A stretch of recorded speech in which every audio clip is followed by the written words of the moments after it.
Welcome to webinar number 5 in the Promoting Employment for Homeless Veterans series of presentations, brought to you by the U.S. Department of Labor's Veterans Employment and Training Service, the National Veterans Training Institute, or NVTI, and the National Coalition for Homeless Veterans.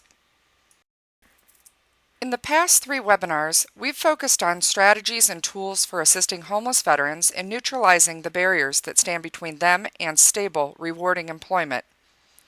In this webinar, we'll introduce employer engagement strategies and tools that local veterans employment representatives and other business or employer outreach staff at an American Job Center or AJC can use to uncover employment opportunities for our homeless clients. It may sound counterintuitive, but when it comes to uncovering and creating employment opportunities for the homeless job seekers, the most reliable way to achieve success for ourselves and our clients is by first focusing on how we can make employers more successful. This is especially true if we want to unlock the so-called hidden job market for our clients. A large percentage of people are hired for positions that are never formally advertised. The first choice of many hiring decision makers is to interview or select from among job candidates who have been referred to them by people they trust. Small business hiring decision makers are often reluctant to advertise vacancies online or in the newspaper, since these postings often produce a dozen or even hundreds of applications that can absorb many hours of their time and distract them from the job of running their business. This is actually good news for us. Many of our homeless clients have work records or resumes that may not make it past the impersonal screening process performed by a software program or a busy personnel clerk trying to work through a stack of resumes as quickly as possible. A personal conversation with a hiring decision maker, in which we encourage him or her to meet with a homeless client we believe has the capabilities the business needs, is often a far more promising approach to assisting our client with getting a job. In order for us to become an employer's trusted resource of referrals and to lay the foundation for a long-term and mutually beneficial relationship, we need to earn his or her confidence in our competence and in our motives. From the employer's point of view, there are 2 ingredients for competence. First, our ability to identify the employee's skills, attitudes, and aptitudes that the business or organization requires in order to be successful. Second, our ability, aided by our AJC colleagues, to accurately identify the clients who possess those needed capabilities. When it comes to our motives, a hiring decision maker needs to believe that our goal is to connect them with only the clients who will contribute to his or her individual or organizational success, rather than trying to place as many clients as possible, whether or not they are a good match. The 4 elements of engagement we will outline here, the types of conversations we will describe, the questions we will suggest you ask, and the specific tools we will introduce are all designed to build that trust and credibility with employers, and to produce a triple win, in which employers gain the new employees who can drive their business's success, our clients find rewarding and stable employment, and we meet our client placement and retention performance goals. The 4 steps of engagement are researching and contacting the employers in our community who are most likely to provide employment opportunities for our clients, understanding the goals that an individual employer or hiring decision maker is trying to achieve and identifying the employer's skills, traits, and aptitudes that contribute to the employer's success, partnering with Disabled Veterans Outreach Program Specialist or DVOPS and other AJC employment staff to identify which of our job-seeking clients currently possess or could acquire the capabilities the employer needs or wants, and connecting the employer with these qualified job-seeking clients. Researching and making contact. The one question we never want to ask a business owner or decision maker if we want to establish credibility with them is, so what does your company or organization do? If we haven't found the answer to that question, then we're not ready to contact a decision maker, especially a senior one, and request that they invest their time for a face-to-face meeting or phone conversation. The only time that question might be valid is when decision makers we haven't met before approach us and introduce themselves at a networking event after we've finished a presentation to a business group or under similar circumstances. In this situation, it's a great question to ask because they'll almost certainly enjoy telling us what they do.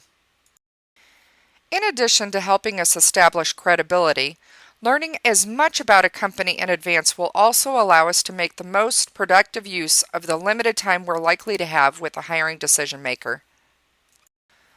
To help organize our company research, we've developed the pre-contact research template you can download on our resource page.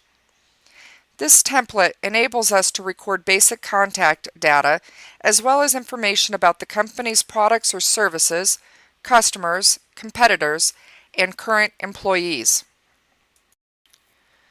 We should be able to obtain the information on this template by conducting an online search, reviewing the company's website, LinkedIn profile, or Facebook page, talking to our business contacts in our community or with our AJC colleagues who have worked with the business before, consulting local businesses or Chamber of Commerce directories, or through similar research. Understanding what employers want and need. The baseball great Yogi Berra once noted that you can observe a lot by just watching. We also think you can hear a lot by asking the right questions and then listening. We call this process of observing, asking questions, and carefully listening the exploration stage of engagement. Exploration conversations with the 3 levels of hiring decision makers.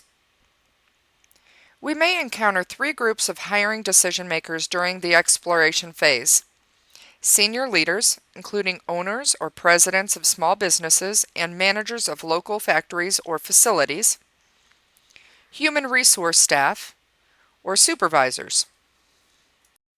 Each level of decision makers will likely have unique concerns and priorities. The questions in the exploration conversation checklist we can download on the resource page can help us start and sustain productive discussions at each level. Before we look at some of these questions, we should keep in mind that our goal is to have a conversation and not to conduct an interrogation. Some of the best information will come only after we probe for more details by saying, "That's interesting. Could you tell me more? Can you give me an example? What's the impact when that happens?" And so on. Senior leadership. Small business owners and factory, store, or facility managers will most likely be concerned with profitability, growth, the overall competitiveness or performance of their company or facility, and similar strategic or big picture issues. Here are a few of the questions for senior leaders that you'll find in Exploration Conversation Checklist. What are the most important opportunities and challenges your organization faces? What are the key success factors that drive profitable growth here? What are the key employee capabilities and behaviors that will help you pursue those opportunities, overcome those challenges, or reinforce those key success factors? Human resource staff. Because they talk to and advise senior leaders and managers, supervisors, foremen, and individual employees, human resource staff within the organization can offer us invaluable insights into the strategic and operational challenges facing the business, the most important individual and organizational capabilities the business needs, and the ones that are in the scarcest supply, and the nuts and bolts of their hiring processes. In most cases, it will be easier for them to free up a significant chunk of time to talk to you than it will be for senior leaders or supervisors. Here are several questions for human resource staff from our Exploration Conversation Checklist. When you talk to senior leaders, managers, supervisors, foremen, and other decision makers throughout the company, what people-related challenges do they mention? What skills or traits do you look for in new hires? Which of these skills and traits do applicants most often lack? What process do you normally use when you need to fill an open position? If you could change the process, what would you do differently? What are your most common entry-level position openings? Which are most difficult to fill? What are the pay ranges and benefits for these positions? If they are a federal contractor, can we ask, do you have any concerns about complying with the federal contractor job listing and affirmative action requirements? Supervisors. The primary concerns of supervisors and foremen typically revolve around day-to-day operational effectiveness and efficiency, and thus the technical capabilities and soft skills of job candidates. They really want to avoid a bad hire since problem employees can cause them endless aggravation. In a well-run organization, supervisors are usually involved in the hiring process and often cast the deciding vote.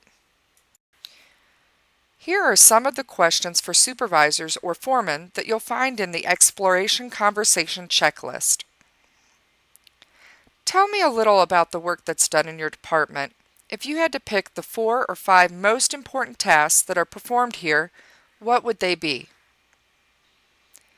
If you had to pick the 4 or 5 most difficult, confusing, or unpleasant tasks, which would they be? Is turnover a problem? If so, how does it impact you, the coworkers of the people who leave, and your department? And if so, what do you think is causing the turnover? Is employee attendance, punctuality, or reliability a problem for you? How about some of the other so-called soft skills, like conscientiousness, verbal or written communication skills, and dress and appearance? Job carving questions. In some organizations, excessive downsizing has created situations in which highly paid employees or those with specialized skills spend a portion of their workday performing low-skilled or routine tasks that could be performed adequately by someone with fewer skills and a lower pay rate. Nonprofit agencies such as Goodwill and Easter Seals have developed a strategy called job carving to encourage employers to create an entirely new position within their business, a position the nonprofit's clients are capable of performing. You may also hear this strategy called customized employment. The following questions can help us adopt this strategy when consulting with employers. Are there tasks being performed by your higher skilled or higher paid employees that could be performed by someone with less experience? If so, would offloading those lower skilled tasks mean that the higher skilled employees would be able to complete more high value work? Can you give me some examples of low skilled work that your high skilled employees are doing? How many hours a day or week are they doing the lower value work? Would it make sense to bring on someone new at a modest pay rate to perform this lower skilled work? Finally, here are 2 questions we should ask at the end of every conversation we have with a hiring decision maker. Is there anything I haven't asked about that you think I should know? What questions do you have for me? While we are learning about the capabilities an employer is seeking in prospective employees, we can also attempt to discover if their business would be a promising workplace for our homeless clients. For starters, we should ask questions to identify any concerns or reservations hiring decision makers may have about hiring homeless job seekers, ex-offenders, and others who they may consider high risk. Employers may be concerned about our clients' attendance, punctuality, dependability, and commitment to work, how well they will collaborate and fit in with coworkers, and the potential for increased cost associated with our clients' poor safety practices or their need for additional supervision. We should be able to successfully put some of their concerns to rest by outlining our AJC strategies for ensuring clients are job ready before we refer them to employers. We can also describe the supportive services our clients can tap into either within the AJC or from some of our external service providers we described in Webinar 3. We should also recognize that there are some businesses and workplaces that are simply more compatible with the challenges and constraints many of our clients may be wrestling with. Ideally, we'll ask and be given a tour of the workplace. Referring back to Yogi Berra's comment about observing a lot by watching, if we know what to look for and ask about while visiting an employer's workplace, we can get a feel for whether or not it's a place our homeless clients are more or less likely to succeed. Here are some of the indicators we should be paying attention to. Is the workplace located near public transit lines, making it accessible to clients without reliable transportation? Are there affordable daycare facilities with vacancies nearby, which would be a help for single parents struggling to juggle work and family responsibilities? Does the employer have an employee assistance plan that provides support for employees struggling with a range of personal issues? How are employees dressed? How much interaction do they have with the customer or the public? Are there parts of the business, back offices, loading docks, service bays, repair shops, or so on, where a polished personal appearance or refined social or interpersonal skill may not be a critical prerequisite? Are there certain positions or jobs within the company that can accommodate a degree of flexibility on the part of employees when it comes to attendance? For example, if our client needs to come in late or leave early several days a month to meet with a parole officer, mental health counselor, or medical care provider, can a supervisor flex an employee's schedule without disrupting operations? If we have a strong working relationship with an employer, we might be able to take a more proactive role and assist with the job analysis. We've included the Office of Personnel Management's job analysis methodology on our resource page, which describes the process of identifying the tasks that comprise a particular position within an organization and provides worksheets for recording what we discovered during this process. Identifying our AJC's clients with the most relevant capabilities.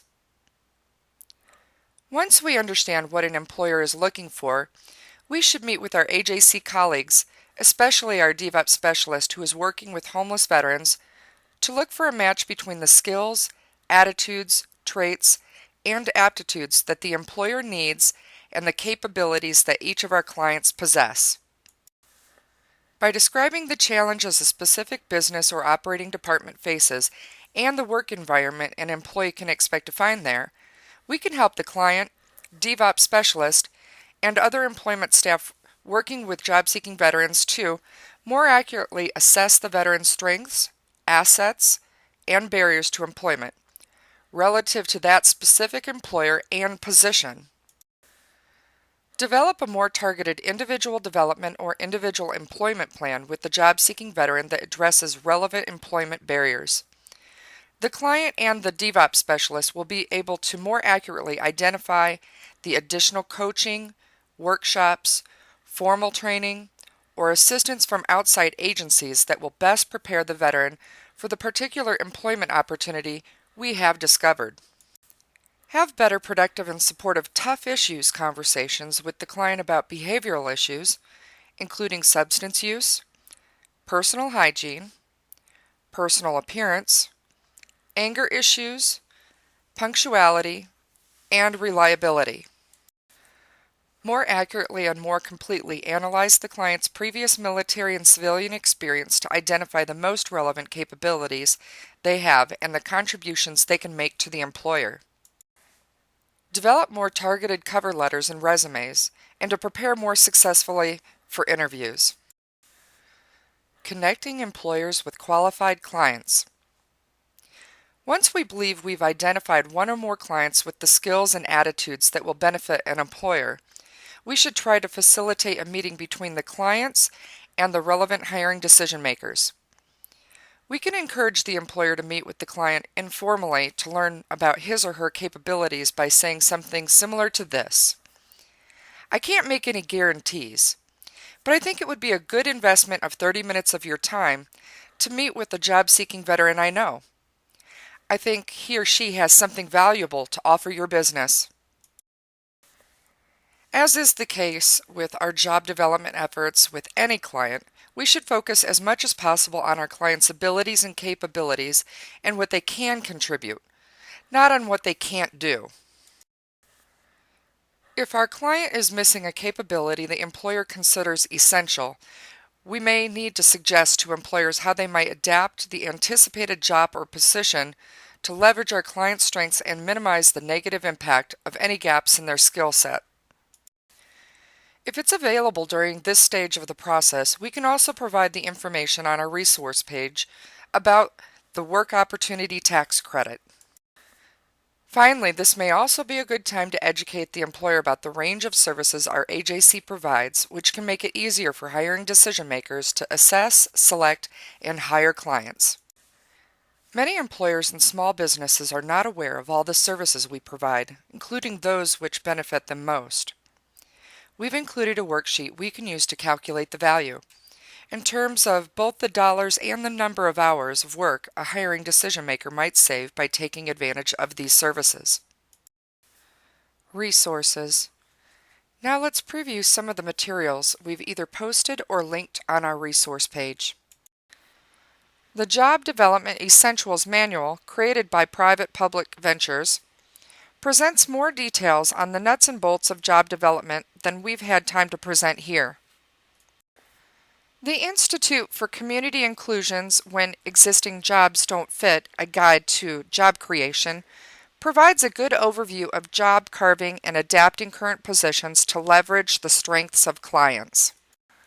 Several years ago, the U.S. Department of Housing and Urban Development produced an employment lecture series, and we've included 2 documents HUD produced for lecture number 6, titled Homelessness and Hiring: Employer Perspectives. These documents supply insights into what's going through employers' minds when they're considering hiring the homeless.